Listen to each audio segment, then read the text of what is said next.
بسم اللہ الرحمن الرحیم۔ 3 ایسی تجارتیں ہیں جن میں کبھی کوئی خسارہ نہیں۔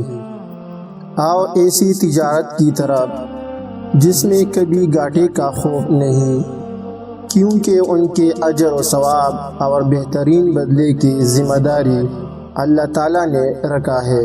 وہ تجارت یہ ہے: نمبر 1، تلاوت قرآن۔ نمبر 2، نماز قائم کرنا۔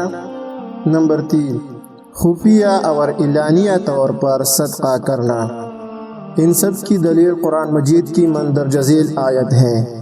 ترجمہ: جو لوگ کتاب اللہ کی تلاوت کرتے ہیں اور نماز کی پابندی رکھتے ہیں اور جو کچھ ہم نے ان کو عطا فرمایا ہے اس میں سے پوشیدہ اور اعلانیہ خرچ کرتے ہیں، وہ ایسی تجارت کے امیدوار ہیں جو کبھی خسارہ میں نہ ہوگی۔ اللہ تعالی ہمیں ان کی پابندی کرنے کی توفیق عطا فرمائے، آمین۔